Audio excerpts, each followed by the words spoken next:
Hello everyone, this is Vanshika and we are back with another topic from science section. आज हम class 10th के लिए सबसे important questions लेके आए हैं from all the three sections, that is physics, chemistry and bio.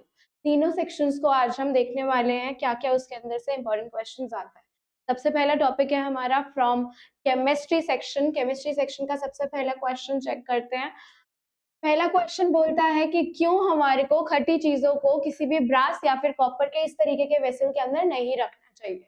तो सबसे पहले समझो कि ये सौर क्या होता है। सौर का मतलब आपको पता ही है, एसिडिक चीजें, है ना। एसिड क्या होते हैं? सौर होते हैं। इसके अलावा अब हमने क्या पढ़ रखा है, नाउ लुक हियर, आंसर में उन्होंने लिखा है कि जो भी खट्टी चीजें होती हैं उनके अंदर एसिड होता है, जो क्या करता है, ब्रास के साथ या फिर कॉपर के साथ रिएक्ट करता है। जो क्या करता है, ब्रास के साथ या फिर कॉपर के साथ रिएक्ट करता है और बहुत ज्यादा हार्मफुल टॉक्सिन सब्सटेंसेस को रिलीज करवाता है। इसके अलावा एक और बात समझना मेरी, होता क्या है ना, जब आपका ब्रास या फिर कॉपर के वेसल में आप एसिड वगैरह डालते हो तो एक तो वो हार्मफुल चीजें, टॉक्सिक सब्सटेंसेस तो रिलीज कराता है, लेकिन साथ में एक और चीज रिलीज होती है, दैट इज वन गैस। वो एक गैस होती है। वो कौन सी गैस होती है, जल्दी से बताओ मेरे को, किस तरीके की गैस आपकी रिलीज होती है? Hydrogen gas. कौन सी गैस रिलीज होती है? हाइड्रोजन गैस आपकी रिलीज होती है। इसके साथ ही साथ याद रखना। नेक्स्ट क्वेश्चन पे बढ़ते हैं। What is water of crystallization? Water of crystallization क्या होता है? वाटर ऑफ क्रिस्टलाइजेशन का मतलब है जब आप क्या करो, एक फिक्स्ड नंबर ऑफ मॉलिक्यूल्स के, पानी के मॉलिक्यूल्स, एक इक्वल नंबर या फिक्स्ड नंबर के पानी के मॉलिक्यूल्स को आप क्या करवाओ, बाउंड करवाओ या फिर जुड़वाओ। किसके साथ? कोई सॉल्ट के साथ, कोई भी सॉल्ट के साथ आप क्या करवाओ, उसको बाउंड करवाओ। जैसे कि यहाँ पे एग्जांपल से मैंने बता रखा है, जिसमें मैंने क्या करा है, कॉपर सल्फेट को 5 मॉलिक्यूल ऑफ वाटर के साथ, and this 5 molecule of water is in its fixed number में है ये यहाँ पे। तो ये क्या होगा, आपके वाटर ऑफ क्रिस्टलाइजेशन इस चीज को कहते हैं, जिसके अंदर कोई भी सॉल्ट को क्या करा जाता है, एक फिक्स्ड नंबर के वाटर मॉलिक्यूल्स के साथ बाउंड कराया जाता है। ये भी कुछ इसके एग्जांपल्स हैं, they all are there examples. इसके अंदर जैसे वॉशिंग सोडा, आपको पता है वॉशिंग सोडा कब बनता है, जब आप सोडियम कार्बोनेट को, 10 पानी के मॉलिक्यूल, 10 पानी के मॉलिक्यूल क्या है बेटा, एक फिक्स्ड नंबर ऑफ मॉलिक्यूल है, और वो फिक्स्ड नंबर ऑफ मॉलिक्यूल को आप क्या करते हो, इसके साथ जुड़वाते हो, तो क्या करता है, वो आपका वॉशिंग सोडा फॉर्म होता है। वो क्या करता है, आपका वॉशिंग सोडा फॉर्म होता है। इसी तरीके से जिप्सम भी होता है। जो जिप्सम होता है वो क्या होता है, आपका कैल्शियम सल्फेट होता है। कैल्शियम सल्फेट को जब आप क्या करते हो, दो मॉलिक्यूल पानी के ऐड करवाते हो, तब आपका क्या बनता है, जिप्सम बनता है। इसी तरीके से कॉपर सल्फेट जो मैंने यहाँ पे लिख भी रखा है, तो अब आपको समझ आ गया होगा कि आप क्या करते हो, कोई भी सॉल्ट को जब आप fix number of water molecule के साथ क्या करते हो, ऐड करवाते हो। आप क्या करवाते हो, ऐड करवाते हो।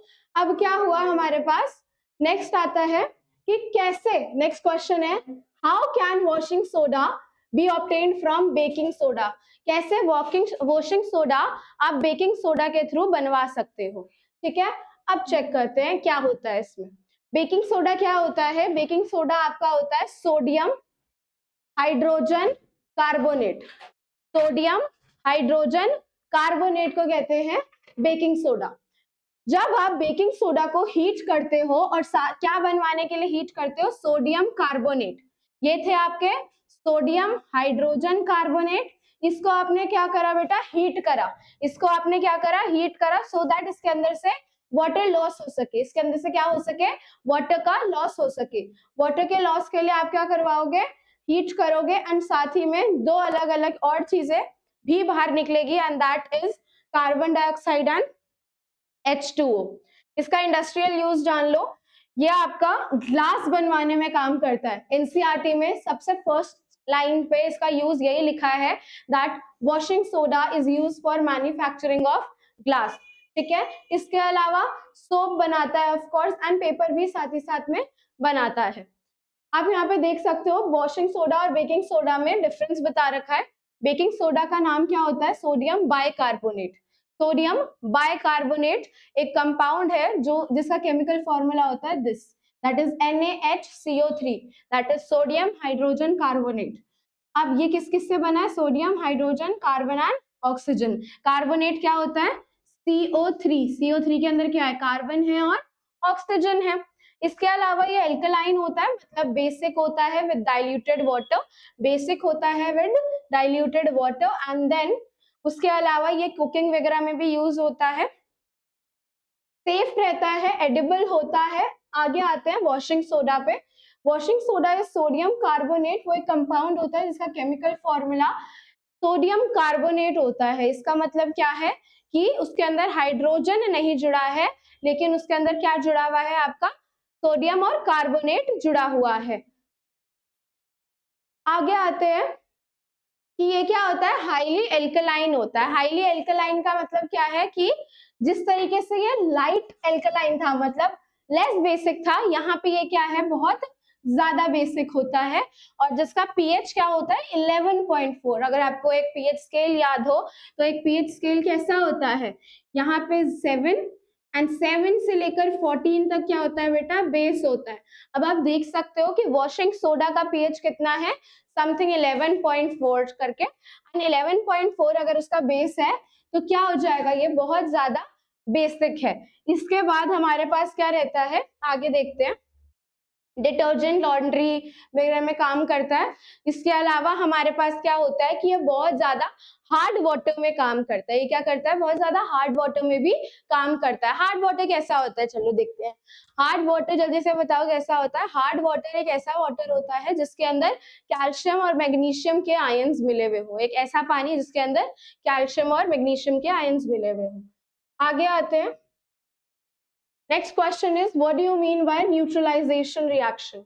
न्यूट्रलाइजेशन रिएक्शन क्या होता है? जिसके अंदर आपने हमेशा एक बात याद रखनी है, अगर आप कहीं से भी कोई भी एक एसिड और कोई भी एक बेस मिला रहे हो और साथ में उनको जोड़ रहे हो, तो हमेशा याद रखना है एक एसिड और एक बेस साथ में मिलकर एक सॉल्ट बनाते हैं। क्या बनाते हैं? एक सॉल्ट बनाते हैं। और सॉल्ट के साथ साथ में ही वो क्या बनाते हैं? वाटर के मॉलिक्यूल्स भी रिलीज करवाते हैं। ठीक है, तो वाटर भी वहां पे बाहर डिहाइड्रेट होके निकला है। तो अगर हमारे को इसकी डेफिनेशन पूछी जाती है तो एक न्यूट्रलाइजेशन एक ऐसा रिएक्शन होता है जिसके अंदर एक एसिड रिएक्ट करता है एक बेस के साथ सॉल्ट बनाने के लिए और पानी बनाने के लिए। सिंपल है। आगे आते हैं। इलेक्ट्रोलिसिस के अंदर, जिसमें आप इलेक्ट्रोलिसिस ऑफ वाटर करा रहे हो, why is the volume of gas collected over one electrode double that of the other? देखो, अब होता क्या है ना वाटर क्या है? H2O। ठीक है, इस H2O को जब आप ब्रेक कराओगे, इलेक्ट्रोलिसिस के अंदर आप क्या कराते हो? इलेक्ट्रोलिसिस का मतलब होता है एक कंपाउंड है, कंपाउंड का मतलब जिसमें दो एलिमेंट साथ में जुड़ के बने हुए हो। ठीक है, अब इसके अंदर आपने क्या करा? इसको आपने इलेक्ट्रिसिटी दी, इसके अंदर आपने करंट दिया। जब आपने इसके अंदर इलेक्ट्रिसिटी या करंट दिया है तो वो क्या करेगा? वो आपका ब्रेक करवाएगा, वो जो बॉन्ड था उसको वो ब्रेक करवाएगा। जब वो ब्रेक हुआ तो क्वेश्चन आपसे ये पूछा है कि हाइड्रोजन और ऑक्सीजन जब ब्रेक होते हैं तो हाइड्रोजन के तो अच्छे खासे मॉलिक्यूल डबल है हाइड्रोजन के मॉलिक्यूल ऑक्सीजन से। अब होता क्या है ना कि ऐसा क्यों? तो इसका बहुत ही इजी कुछ आंसर नहीं है, आपने बस इतना बताना है, क्योंकि अगर आप वाटर के अंदर मॉलिक्यूल देखो, हाइड्रोजन का मॉलिक्यूल देखो और ऑक्सीजन का मॉलिक्यूल देखो, तो हाइड्रोजन का मॉलिक्यूल है 2 एंड ऑक्सीजन का मॉलिक्यूल है 1।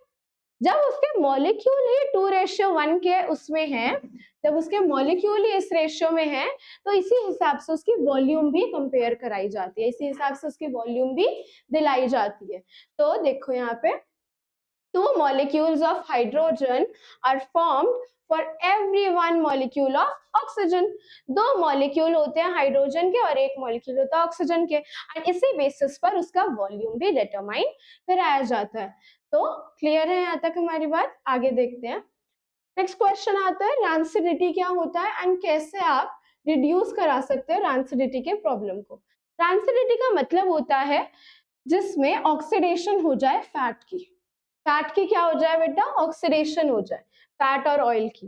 बेसिकली जब वो ऑक्सीडेशन होती है तो क्या आती है? एक अनप्लेजेंट सी स्मेल आती है और गंदा सा टेस्ट हो जाता है उसका। अब देखो रैंसिडिटी का अगर मैं हिंदी में आपको मतलब बताऊं, उसका मतलब होता है सड़ जाना। जब आप बहुत टाइम तक किसी चीज को बाहर छोड़ दो, मॉइस्चर जगह में छोड़ दो, तो क्या होता है, वो खराब हो जाता है, उसका ऑक्सीडेशन हो जाता है। अब उसको प्रिवेंट कैसे करते हैं, उसको बचा कैसे सकते हो? एक तो आप थोड़ा सा उसको हाई टेम्परेचर दो, मतलब लो टेम्परेचर, जो ठंडी जगह पे उसको रखो, रेफ्रिजरेटर वगैरह में रखो उसको। साथ ही साथ में उसको एक बंद कंटेनर में रखो, सो दैट कोई भी बैक्टीरियल ग्रोथ ना हो पाए उसके अंदर। एंड साथ में ऑक्सीडेशन ना हो, इस तरीके की चीजें उनके अंदर आप क्या करो, डाल के रखो। नेक्स्ट क्वेश्चन आता है आपका बैलेंस करने का। बैलेंसिंग क्या होती है? अगर आपने मेरी फर्स्ट वीडियो देखी हो तो मैंने उसमें बताया था, बैलेंसिंग का मतलब होता है जिसमें राइट साइड और लेफ्ट साइड, मतलब रिएक्टेंट साइड और प्रोडक्ट साइड, दोनों में जो जो भी एलिमेंट या कंपाउंड प्रेजेंट है, उन सबके क्या हो, आपके इक्वल नंबर ऑफ मॉलिक्यूल्स वहां दोनों में प्रेजेंट।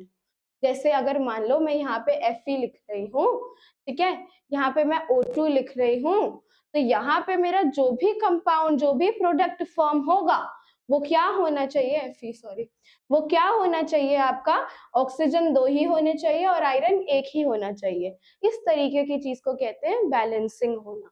अब यहाँ पे उन्होंने वही क्वेश्चन दिया है कि इसको आप क्या करके दिखाओ, बैलेंस करके दिखाओ। तो बैलेंस करके देखते हैं कैसे होएगा।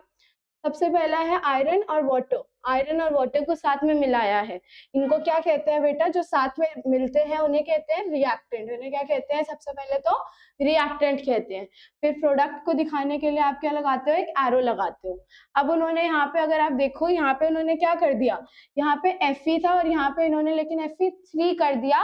एंड साथ ही साथ में ये जो ऑक्सीजन यहाँ पे 1 था, वो ऑक्सीजन यहाँ पे कितने हो गए बेटा, 4 हो गए, और साथ में हाइड्रोजन गैस रिलीज हुई। तो क्या आपको लग रहा है ये एक बैलेंस्ड केमिकल इक्वेशन है? तो ये बिल्कुल भी एक बैलेंस्ड केमिकल इक्वेशन नहीं है। ऐसा क्यों नहीं है? क्योंकि हमारे पास क्या होना चाहिए, हमारे पास तो Fe प्लस H2O, उन्होंने क्या बना दिया, Fe3O4, उन्होंने क्या बना दिया, Fe3O4 प्लस साथ में उन्होंने हाइड्रोजन गैस रिलीज कर दी। अब एक मैं आपको करके दिखाऊंगी किस तरीके से होता है।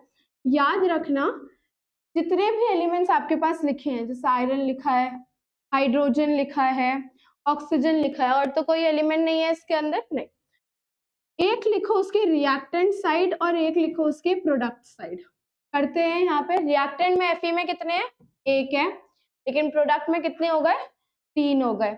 हाइड्रोजन रिएक्टेंट में कितने हैं, 2 है, प्रोडक्ट में भी 2 है। ऑक्सीजन कितना है, 1 है, और वहां पे कितने हो गए, 4 हो गए। तो पहली बात तो यहीं पे ही साफ हो गई कि क्या ये एक बैलेंस्ड केमिकल इक्वेशन है? तो ये बिल्कुल भी नहीं है। ओके, अब इसको समझना कि इसको आप लिखते कैसे हो। एक बैलेंस्ड केमिकल इक्वेशन बनाने के लिए हमारे को ना एक याद रखने के लिए एक चीज बताई गई थी कि हमेशा क्या करना, इस एलिमेंट के ना बेटा बाहर इस तरीके के डब्बे बना लेना। ये डब्बे मैं क्यों बना रही हूँ ये भी अभी बताती हूँ। ये मैं इसलिए बना रही हूँ क्योंकि कभी कभार ना आप लोगों को लगेगा कि क्या मैं ये जो अपने नंबर्स ऐड करूंगी बैलेंस करने के लिए, क्या मैं उनको इसके अंदर लिख सकती हूँ, क्या मैं ये Fe के पीछे आगे लिख सकती हूँ? तो इस चक्कर में कि इसके अंदर आप कुछ भी ना लिखो, सो दैट यहाँ पे एक बॉक्स बनाया जाता है। बॉक्स बनाने का बस यही कारण होता है कि आपको याद रहे कि आपको क्या करना है, अपने एलिमेंट के आगे लिखने हैं नंबर्स। ओके, तो अब मैं क्या करूंगी, Fe के आगे कितने लिख दूंगी, 3Fe, H2 तो दोनों तरफ इक्वल है, एंड यहाँ पे क्या कर दूंगी मैं, ऑक्सीजन वहां पे 4 है और यहाँ पे 1 है, तो मैं क्या कर दूंगी, यहाँ पे क्या लगा दूंगी, 4 लगा दूंगी। लेकिन अभी भी ये कंप्लीट बैलेंस्ड इक्वेशन नहीं रही है, क्योंकि अगर आप समझो, अगर आप यहाँ पे देखो, तो यहाँ पे अब तो कितने हैं, हाइड्रोजन 2 है, लेकिन यहाँ पे हाइड्रोजन अब कितने हो गए, यहाँ पे हाइड्रोजन अब आपके कितने हो गए, जल्दी बताओ। अब देखो यहाँ पे, यहाँ अगर आप चेक करो, हाइड्रोजन 2 थे, यहाँ पे Fe3O4 FeH2O, ठीक है, ये और ये इस टाइम तो इक्वल है, लेकिन अब जब हमने यहाँ पे ऑक्सीजन को कंप्लीट बैलेंस कराने के लिए जब हमने यहाँ पे 4 लगाया तो अब हमारा क्या हो गया, इस जगह पे अब हमने क्या करना पड़ गया, यहाँ पे भी इस जगह पे भी हमने क्या लगाना पड़ गया, 4 लगाना पड़ गया। क्लियर है? सो दैट ये भी बैलेंस हो जाए, ये भी बैलेंस्ड हो जाए, और ये तो था ही, वो भी हमने कर दिया। क्लियर है? आगे बढ़े। अब यहाँ देखो, यहाँ पे देखना, ये वाली एक बार देखो अब क्या हुआ। HNO3 था, कैल्शियम हाइड्रोक्साइड था। HNO3 में से ये जो कैल्शियम था इसने NO3 के साथ रिएक्ट कर दिया और ये वाटर दिस एंड दिस बाहर निकल गया। ये जो HO और H था ये एज अ वाटर बाहर निकल गया। यही हुआ है यहाँ पे। लेकिन अगर अभी भी अगर आप देखो तो ये बैलेंस्ड नहीं है। इसको अब हम क्या करेंगे, यहाँ पे बैलेंस्ड बनाएंगे। कैसे बनाएंगे? जैसे यहाँ पे अगर आप मेजर देखो चीजें, यहाँ पे हाइड्रोजन के 2 मॉलिक्यूल है, यहाँ पे नहीं है। तो सबसे पहली चीज आप क्या कर दोगे, यहीं पे ही 2HNO3 लगा दोगे। लेकिन अब तो ये और ये भी अनइक्वल हो गया। जब ये भी अनइक्वल हो गया तो आप क्या कर दोगे, इसका ब्रैकेट के बाहर यहाँ पे एक ब्रैकेट लगाओगे, अंदर कुछ नहीं लिखना है, ब्रैकेट लगाओगे और स्पेसिफिकली इसके लिए आप क्या कर दोगे, यहाँ पे 2 लगा दोगे सो दैट ये और ये आपका क्या हो जाए, बैलेंस हो जाए। उसके अलावा अब आप क्या करोगे, यहाँ पे ये यहाँ पे कंप्लीट है, हाँ ये भी यहाँ पे कंप्लीट है। इसके अलावा और कुछ भी हमने नहीं करना, नहीं। लेकिन H2O, H2O अगर आप यहाँ पे देखो, ये तो यहाँ पे क्या हो गया, 2H हो गया। इसका मतलब हाइड्रोजन यहाँ पे ट्वाइस हो चुके हैं। तो इसके लिए भी आप क्या करोगे, यहाँ पे भी एक और 2 लगाओगे। क्लियर है? आगे देखते हैं। नेक्स्ट एक लास्ट एक और बैलेंसिंग है, MnO2HCl प्लस MnCl2। क्या हुआ है यहाँ पे, Mn ने रिएक्ट करा Cl के साथ, ठीक है, और वाटर बाहर निकला और क्लोरीन बाहर निकली गैस। अब देखो Mn यहाँ पे एक है, यहाँ पे भी Mn एक है, लेकिन Cl यहाँ पे एक है, पर यहाँ पे Cl 2 हो गए हैं। तो उसके लिए अब क्या हो गया यहाँ पे हमारे पास, अब यहाँ पे हमने इस वजह से क्या कर दिया, देखो Cl, अब अगर आप यहाँ पे देखो प्रोडक्ट साइड में टोटल नंबर ऑफ Cl कितने हो गए, 4 हो गए। तो इस वजह से हमको ये रिएक्टेंट साइड के Cl के आगे भी क्या लिखना पड़ेगा बेटा, 4 लिखना पड़ेगा। उसके अलावा अगर आप ये वाटर देखो, क्योंकि यहाँ पे HCl कितने हो गए, टोटल 4 हो गए, और यहाँ पे कितने हैं, प्रोडक्ट साइड में 2 है, तो 2 हाइड्रोजन है, लेकिन यहाँ पे तो 4 हाइड्रोजन हो गए इसकी वजह से। तो यहाँ पे भी हम क्या लगा देंगे, 2H2। क्यों? क्योंकि 2 2 4 हो गया वहां पे भी। उसके अलावा बाकी तो सब हो गया हमारा बैलेंस्ड, हाँ बाकी हमारा बैलेंस्ड हो चुका है। यस, अगर आप देखो कि ये इसका क्या हुआ, अगर आप यहाँ पे देखो तो ऑलरेडी यहाँ पे MnO2 है, MnO2 का क्या हो जाएगा, ये O, इसको 2 और तो मिल गए ऑलरेडी इसी वजह से, तो ये तीनों की तीनों हमारी क्या हो गई, बैलेंस्ड हो गई। आगे आते हैं, 2 ऑक्सीडाइजिंग एजेंट्स का नाम बताओ। ऑक्सीडाइजिंग एजेंट का मतलब है जो आपको ऑक्सीजन देता है। ऑक्सीजन देने वाले 2 ये होते हैं स्ट्रॉन्ग ऑक्सीडाइजिंग एजेंट। याद रखना ये क्या होते हैं बेटा, स्ट्रॉन्ग ऑक्सीडाइजिंग एजेंट्स होते हैं जो किसी भी कंपाउंड को क्या करते हैं, ऑक्सीजन प्रोवाइड करवाते हैं। That is potassium permanganate.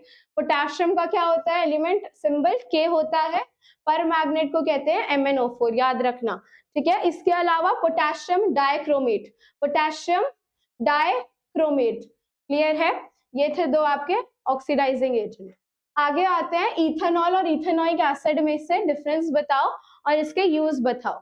तो सबसे पहली चीज तो आप याद रखो कि इथेनॉल, अगर मैं थोड़ा सा आपको नॉमेनक्लेचर पे जाऊं तो इथ का मतलब क्या होता है बेटा, इथ का मतलब होता है 2 कार्बन की चेन, और ऑल आपका एक सफिक्स है, और ऑल आपका किसका सफिक्स है बेटा, एल्कोहल का। एल्कोहल का सिंबल भी याद करा देती हूँ जल्दी से, वो क्या होता है बेटा, OH होता है।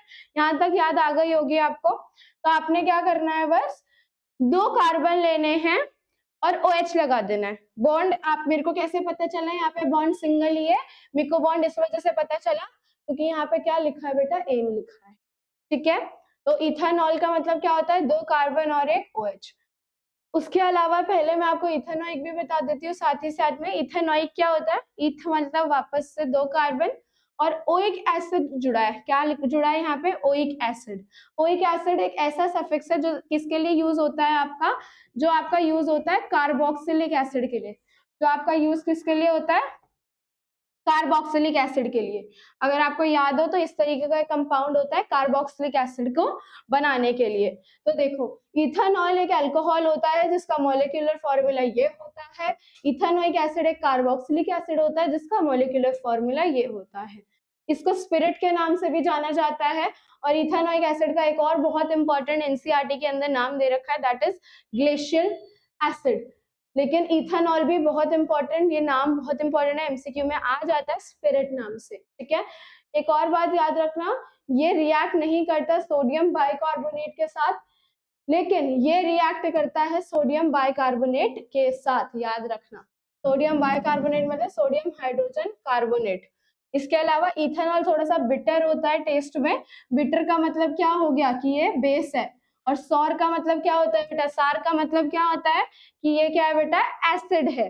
तो इथेनोइक एसिड नाम से वैसे भी हमें पता चल रहा है कि ये क्या है? आपका एक एसिड है, लेकिन इथेनॉल आपका एक बेस होता है। इथेनॉल की एक थोड़ी गंदी सी अनप्लेजेंट सी इथेनॉल की एक थोड़ी सी अच्छी सी प्लेजेंट सी स्मेल होती है, और इसकी अजीब सी खराब सी, जैसे विनेगर के अंदर स्मेल आती है ना, उस तरीके की इथेनोइक एसिड में से स्मेल आती है। एक और बात याद रखना, इथेनॉल आपका फ्रीज नहीं करता है, लेकिन इथेनोइक एसिड आपका फ्रीज कर जाता है, और तभी वो अपना एक प्योर फॉर्म बनाता है, जिस प्योर फॉर्म को ग्लेशियल एसिडिक एसिड कहते हैं। याद रखना, ठीक है।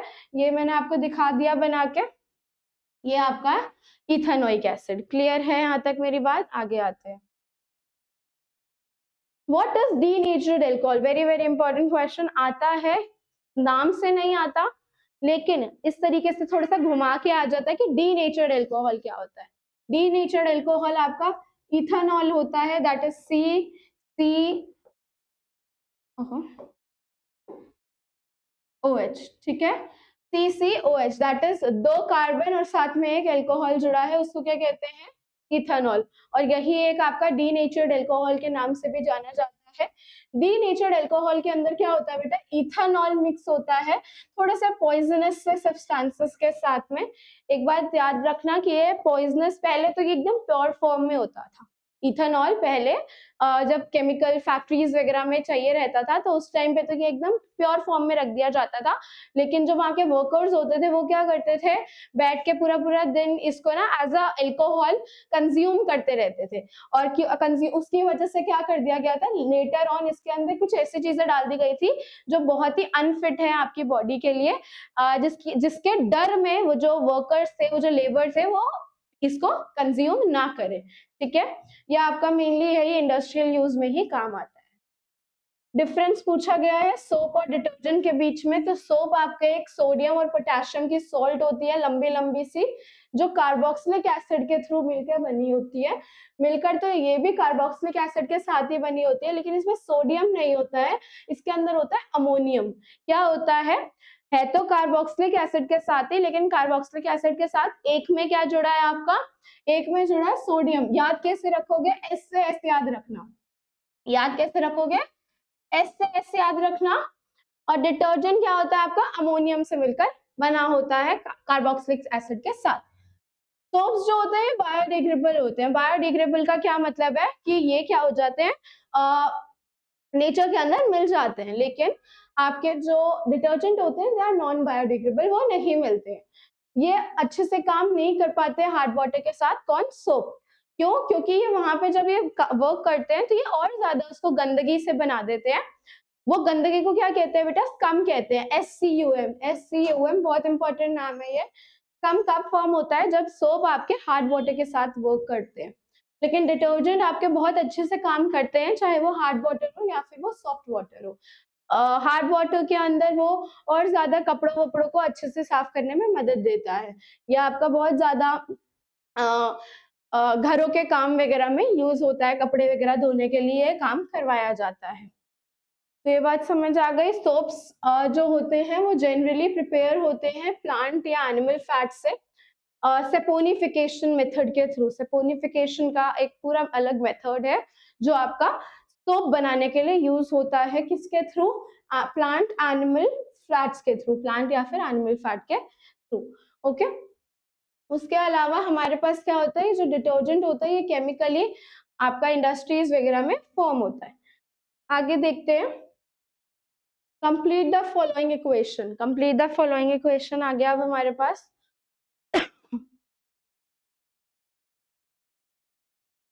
कंप्लीट द फॉलोइंग इक्वेशन के अंदर हमारे पास क्या है, सबसे पहली इक्वेशन है इथेनॉल दिया है उन्होंने। एक सेकेंड,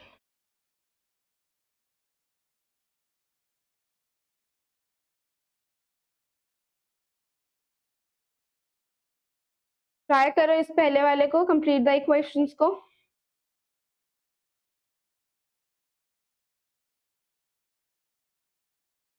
कैसे बना है ये बताओ।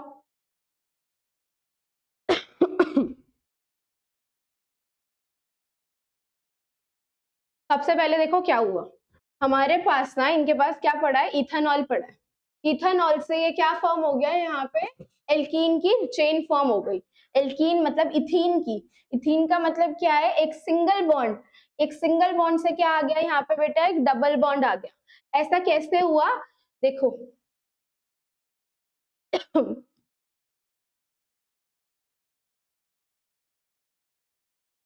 यहाँ पे हुआ क्या है ये समझना, यहाँ पे ना ये जो HOH था, HOH का मतलब ये जो H2O था, इसका क्या हुआ है, डिहाइड्रेशन। पानी का क्या हो गया बेटा, लॉस हुआ है यहाँ पे। जब ये पानी का लॉस हुआ तो यहाँ पे डबल बॉन्ड आ गया और वाटर यहाँ से रिलीज हो गया। जब यहाँ से ये रिलीज हुआ तो यहाँ पे डबल बॉन्ड क्यों आया, क्योंकि कार्बन की तो वैलेंसी पूरी करानी है। कार्बन तो अकेला ऐसे टिक नहीं सकता, उसकी वैलेंसी पूरी कराने के लिए हमने क्या करा है, यहाँ पे डबल बॉन्ड लगवाया है। आगे आते हैं, अब एक और बात याद रखना कि हमारे पास क्या होगा, इसके अंदर ना कुछ आपको रिएजेंट्स ऐड करने पड़ते हैं। रिएजेंट्स क्या है, रिएजेंट्स का मतलब होता है जो ये काम को इजिली करवाते हैं। अब मैंने आपको रिएजेंट यहाँ पे क्या बताया, अभी तो कुछ नहीं, अभी मैंने आपको बस इतना बताया कि हमारा क्या हुआ, यहाँ से पानी का लॉस हुआ। लेकिन ये पड़े पड़े तो नहीं हो जाएगा, जब आप इसके अंदर कुछ ऐसा रिएजेंट डालोगे जैसे कि जैसे कि कंसंट्रेटेड H2SO4। H2SO4 क्या होता है आपका, सल्फ्यूरिक एसिड। जैसे ही आप कंसंट्रेटेड H2SO4 डालोगे और उसको अच्छे खासे अमाउंट पे हीट करोगे तो क्या होगा आपका, ये इथीन फॉर्म करा देगा। क्लियर है। नेक्स्ट क्वेश्चन आता है आपके पास, CH3COOH, मतलब कि यहाँ पे क्या हुआ है आपका, यहाँ पे अगेन इथानोइक एसिड लिया गया है। ये कैसा है, इथानोइक एसिड आपका लिया गया है। आपने यहाँ पे क्या करा है यूज, यहाँ पे आपने यूज करा है सोडियम बाइकार्बोनेट का। सोडियम बाइकार्बोनेट आपका एक रिएजेंट होता है। जब भी आप इस रिएजेंट को डालते हो तो इसके अंदर क्या होगा बेटा, इसके अंदर आपका इसके अंदर यहाँ से ना लिखियो, ये एक सॉल्ट फॉर्म कराता है। ये क्या बना है, ये कैसे बना है, यहाँ देखो, ये जो CH3COOH था, वो H यहाँ पे क्या करा, Na को ले गया। वो H यहाँ पे क्या करा, Na को ले गया, यहाँ से ये Na को ले गया। क्लियर है। जब ये Na को ले गया तो उसके साथ साथ में यहाँ से ये कार्बन डाइऑक्साइड और एक कार्बोनेट में से एक ऑक्सीजन इन H2 को मिला और वो क्या बन गया, वाटर। एंड यहाँ से ये क्या बन गया, कार्बन डाइऑक्साइड बन गया। तो सोडियम हाइड्रोजन कार्बोनेट ने क्या काम करा बेटा, ये एक एसिड था, साथ में एक बेस आया और यहाँ पे कौन सा रिएक्शन हुआ है, न्यूट्रलाइजेशन का रिएक्शन हुआ है। न्यूट्रलाइजेशन का मतलब क्या होता है, एक एसिड और एक बेस आपका साथ में मिलते हैं और क्या बनाते हैं, सॉल्ट और वाटर बनवाते हैं। इसके अलावा हमारे पास एक और है, मीथेन और साथ में क्लोरीन गैस। मीथेन और क्लोरीन गैस, यहाँ पे अगर आप ध्यान से देखो तो यहाँ पे क्या हो रहा है, CH क्या कर रहा है, यहाँ पे जो ये जो क्लोरीन डाला, क्लोरीन आपका एज ए रिएजेंट ऐड हुआ है, ये जब आपने डाला है तो ये क्या करा है, यहाँ पे CH के साथ जुड़ गया और यहाँ से उसने CH4 में से उसने एक हाइड्रोजन को बेटा क्या करवाया है, रिप्लेस करवाया, हटवाया है। जैसे ही वो हटाया और वो खुद यहाँ पे साथ में जुड़ गया और इसका AH, एक H क्या करा, इसके एक Cl के साथ में जाके जुड़ गया और साथ में क्या बन गया, ये HCl। इस तरीके के रिएक्शन को क्या कहा जाता है, सब्स्टिट्यूशन रिएक्शन, जिसके अंदर एक ने क्या करा, तेजी खेल गया एक और दूसरे वाले के साथ जाके जुड़ गया। इसके अलावा थर्ड 3 ही है, हाँ जी 3 है। आगे देखते हैं नेक्स्ट क्वेश्चन।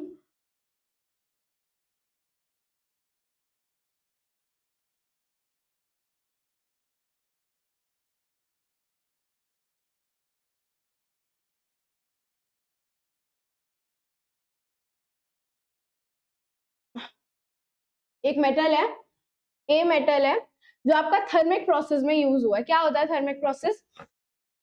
थर्मिक प्रोसेस का मतलब होता है जब रेलवे ट्रैक्स को जोड़ा जाए वहां पे कुछ मेटल वगैरह को मेल्ट करा के। क्लियर है? इसको कहते हैं थर्मिक रिएक्शन। ये एक एम्फोटेरिक ऑक्साइड बनाता है बी। आइडेंटिफाई करो ए और बी को और उनकी केमिकल इक्वेशंस को लिखो। उनका रिएक्शन भी दिखाओ HCl और सोडियम हाइड्रोक्साइड के साथ। अब देखो सबसे पहले मेटल ए क्या है बेटा, एल्यूमिनियम है, एंड ऑक्साइड क्या है आपका, ए है। मेटल ए क्या है आपका, एल्यूमिनियम और ऑक्साइड है। बी क्या है आपका, एल्यूमिनियम ऑक्साइड है। मतलब कि हमने क्या करा, एक मेटल लिया that is your aluminium, aluminium के साथ में वहां पे ऑक्सीजन भी था। ये दोनों क्या करे, साथ में मिलकर एक एम्फोटेरिक चीज बनाए।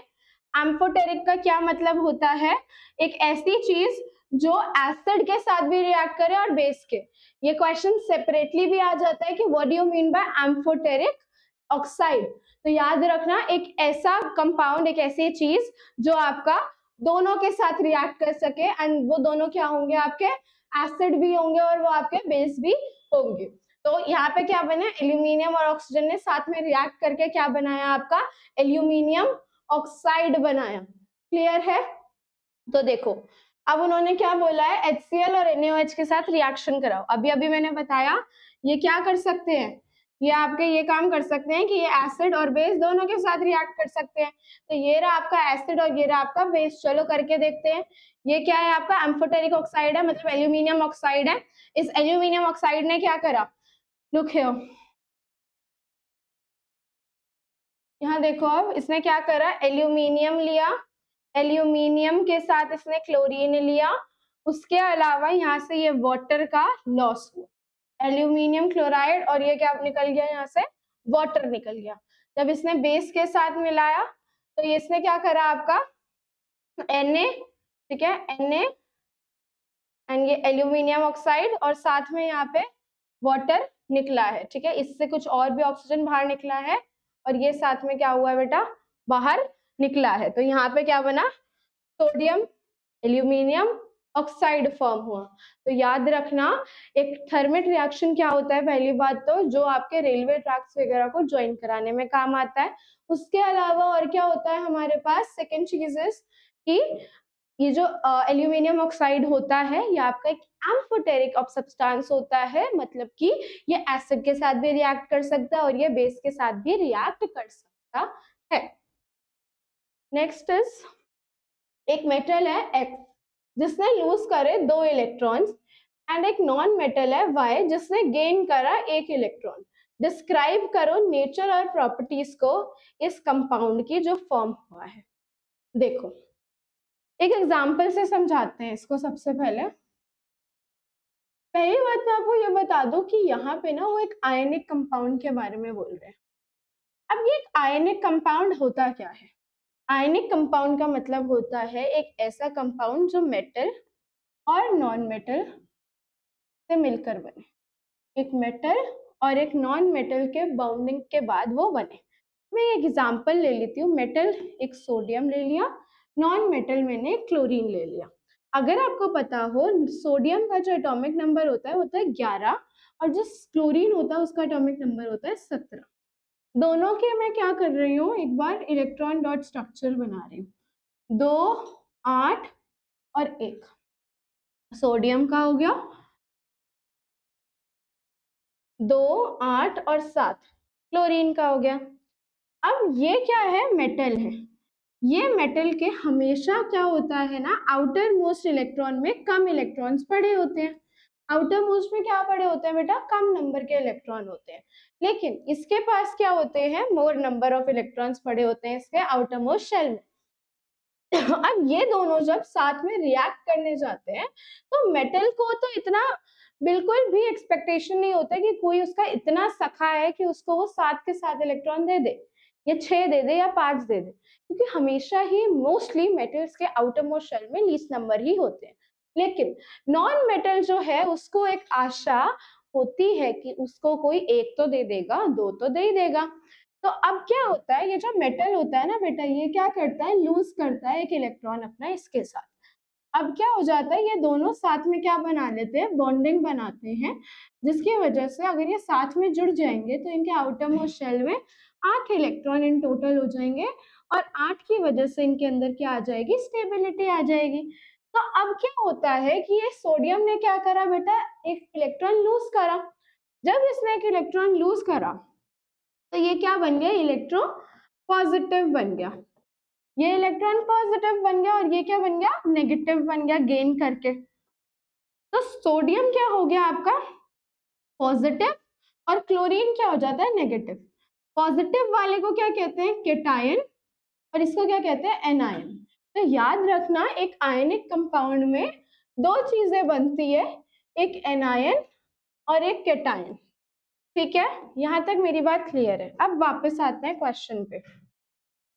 एक सेकेंड।